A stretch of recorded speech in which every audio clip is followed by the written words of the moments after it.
नमस्कार, आपका स्वागत है। दोस्तों, मोर पंख के वास्तुशास्त्र और ज्योतिष शास्त्र में कई महत्वपूर्ण उपाय बताए गए हैं। वास्तुशास्त्र के अनुसार मोर पंख घर में शांति और सुख समृद्धि के लिए बहुत ही उपयोगी वस्तु है। इसे शास्त्रों में एक प्रकार का यंत्र ही कहा गया है जो धन संपत्ति को आकर्षित करता है। यदि मोर पंख को घर में सही दिशा और सही स्थान पर रखते हैं तो इससे घर में धन का आगमन होता है। संचित धन में कई गुना अधिक वृद्धि होती है। मोर पंख को घर में रखने से पैसे की आवक कई गुना बढ़ जाती है। इसके लिए आपको केवल 3 मोर पंख लेने हैं और उससे जुड़े महत्वपूर्ण वास्तु उपाय करने हैं, जिसके बारे में आज हम आपको बताएंगे। इसीलिए इस महत्वपूर्ण जानकारी को आप पूरा जरूर सुनें। सबसे पहले हम जानते हैं कि मोर और मोर के पंख का हमारे धार्मिक शास्त्रों में क्या महत्व बताया गया है। धार्मिक ग्रंथों के अनुसार मोरपंख एक चमत्कारिक यंत्र होता है और इसका प्रयोग तांत्रिक क्रियाओं में भी किया जाता है। प्राचीन युग से ही मोरपंख को तांत्रिक साधनाओं में महत्वपूर्ण माना गया है। साथ ही ज्योतिष शास्त्र में भी मोरपंख को बहुत ही महत्व दिया गया है। इसके साथ ही पुराणों में भी मोरपंख से जुड़े उपायों का वर्णन मिलता है। आयुर्वेद में भी मोरपंख के बारे में बताया गया है कि किस प्रकार से मोरपंख घर से रोग तथा बीमारियों को दूर रखता है। यदि घर में कोई व्यक्ति बीमार है तो मोरपंख का प्रयोग करके उसे स्वस्थ बनाया जा सकता है। मोर से जुड़ी पुराणों में कई कथाएं लिखी हुई है। पक्षी शास्त्र में मोर से जुड़ी एक कथा का वर्णन मिलता है। प्राचीन युग में संध्या नाम का एक असुर हुआ करता था। वह बहुत ही शक्तिशाली और बड़ा तपस्वी था। गुरु शुक्राचार्य से विद्या प्राप्त करके संध्या नाम का असुर देवताओं को अपना शत्रु मानने लगा था। उसने ब्रह्मदेव और भगवान शिव से वरदान प्राप्त किया और बहुत अधिक शक्तिशाली बन गया। उसके बाद उसने स्वर्ग पर आक्रमण किया और कई देवताओं को बंदी बना लिया। लेकिन उस असुर को पराजित करने के लिए देवताओं ने एक योजना बनाई और उसके लिए उन्होंने मोर की सहायता ली। सभी देवता और नवग्रह मोर के पंखों में विराजित हो गए, जिससे मोर बहुत ही अधिक शक्तिशाली बन गया और विशालकाय रूप धारण करके उस मोर ने संध्या असुर पर आक्रमण कर दिया।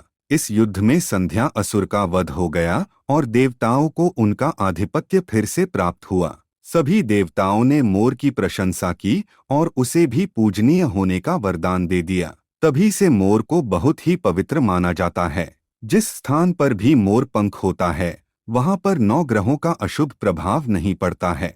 दोस्तों, केवल ऋषि मुनि और देवता ही नहीं बल्कि भगवान श्री कृष्ण भी मोर की प्रशंसा करते हैं। भगवान श्री कृष्ण ने मोर की श्रेष्ठता का वर्णन किया है और उन्होंने मोर के पंख को अपने मुकुट में धारण करके मोर के श्रेष्ठ होने का प्रमाण भी दिया है। मोर पंख के बिना भगवान श्री कृष्ण कहीं पर भी नहीं जाते हैं। श्री कृष्ण कहते हैं, मोर शांति और प्रेम का प्रतीक है।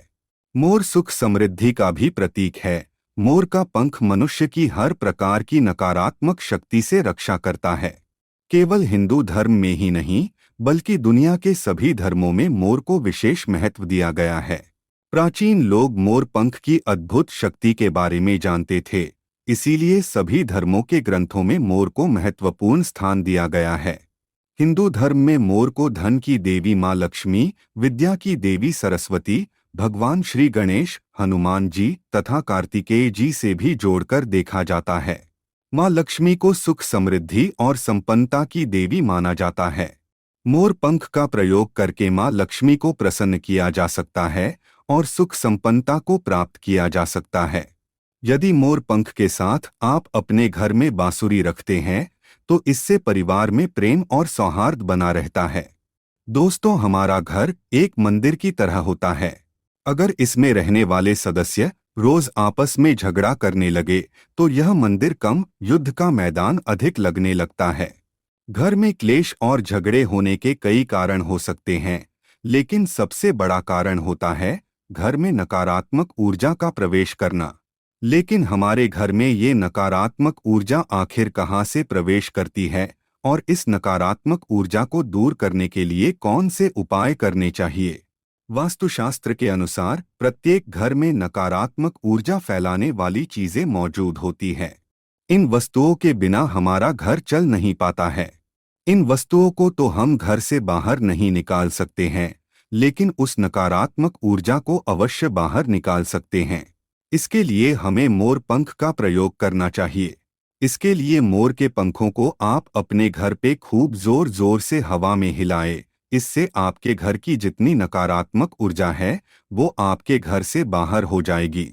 यदि रोज सुबह पूजा के बाद आप ऐसा करते हैं तो आपके घर की सारी नकारात्मक ऊर्जा घर से बाहर चली जाएगी और आपके घर में सुख शांति बनी रहेगी। इसी बात को ध्यान रखते हुए आज हम आपको बताएंगे कि घर में वो कौन सी 3 जगह है जहां पर आपको मोर पंख जरूर रखना चाहिए, और इन जगहों पर अगर आप मोर पंख रख देते हैं तो आपके घर में भी सबसे अधिक सकारात्मक ऊर्जा बनी रहेंगी। सबसे पहली बात, घर से नकारात्मक ऊर्जा को दूर करने के लिए। अगर घर में नकारात्मक ऊर्जा है और परिवार के सदस्यों की तरक्की में अड़चनें निर्माण हो रही है तो आप अपने मुख्य द्वार के ऊपर गणेश जी की प्रतिमा रखें और प्रतिमा की दोनों ओर मोर पंख अवश्य रखें। इससे आपके घर में किसी भी प्रकार की नकारात्मक ऊर्जा प्रवेश नहीं कर पाएगी। यदि आपका मुख्य द्वार वास्तुशास्त्र के नियमों के विरुद्ध है तो आप मुख्य द्वार पर 3 मोर पंख अवश्य रखें। इससे वास्तुदोष समाप्त हो जाएंगे। दूसरी बात, ग्रहों के दुष्प्रभाव से बचने के लिए। अगर घर के सदस्यों पर ग्रहों का दुष्प्रभाव है अथवा ग्रहों की स्थिति खराब चल रही है तो मोर पंख ले और उस पर गंगाजल अथवा शुद्ध जल का छिड़काव करे। फिर इसे ऐसे स्थान पर रख दे जहां पर ये किसी को दिखाई न दे। इससे गृह शांत होने में मदद मिलती है। तीसरी बात, बुरी नजर से बचने के लिए। अगर घर के किसी सदस्य अथवा बालक को बुरी नजर लगी है या उस पर किसी की बुरी नजर का प्रभाव पड़ा है तो सोते समय उस व्यक्ति के तकिए के नीचे मोर पंख रखे और दूसरे दिन इसे किसी बहते जल में अथवा कुएं में डाल दे। इससे बुरी नजर उतर जाती है। चौथी बात, पढ़ाई में मन नहीं लगता है। अगर घर के विद्यार्थियों का पढ़ाई में मन नहीं लगता है, उनकी याददाश्त कमजोर है, पढ़ाई करते समय बार बार नींद आती है, तो विद्यार्थियों को मां सरस्वती के सामने मोरपंख रखकर दूसरे दिन उस मोरपंख को अपनी किताबों में रखना चाहिए। इससे विद्यार्थियों में एकाग्रता बढ़ेगी और मां सरस्वती की कृपा बनी रहेगी। 5वां उपाय, दुष्ट शत्रुओं से छुटकारा पाने के लिए। अगर कोई शत्रु जानबूझकर आपको परेशान कर रहा है और बार बार आपको नुकसान पहुंचाने का प्रयास करता है तो मंगलवार के दिन हनुमान जी की मस्तक का सिंदूर मोरपंख पर लगाएं और सुबह के समय बिना नहाए ही इसे बहते हुए जल प्रवाह में अथवा कुएं में डाल दे। इससे शत्रुओं से छुटकारा मिलता है। छठी बात, मनवांछित फल प्राप्ति के लिए।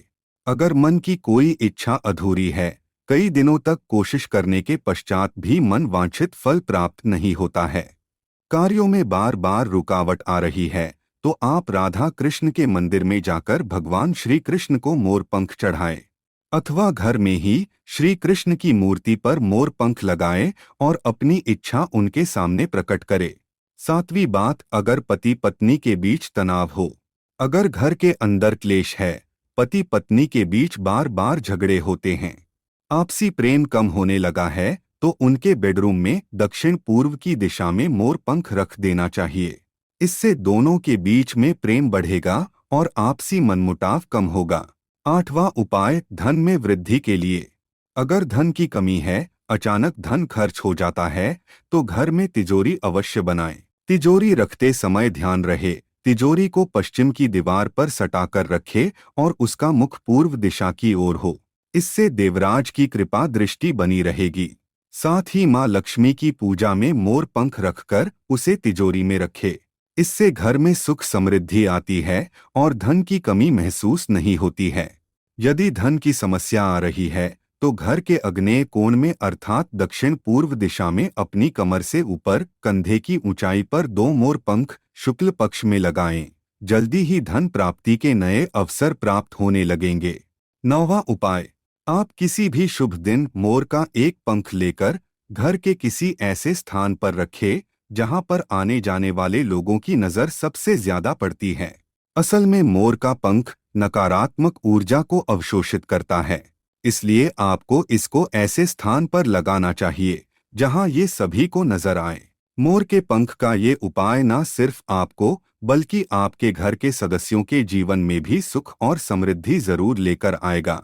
तो दोस्तों, इस प्रकार से मोर पंख का प्रयोग करके आप अपने जीवन में सुख समृद्धि ला सकते हैं। उम्मीद है आपको यह जानकारी अच्छी लगी होगी। वीडियो को लाइक जरूर करें, कमेंट में जय श्री कृष्ण लिखना न भूले, साथ ही चैनल को सब्सक्राइब जरूर करें। आप सभी का धन्यवाद।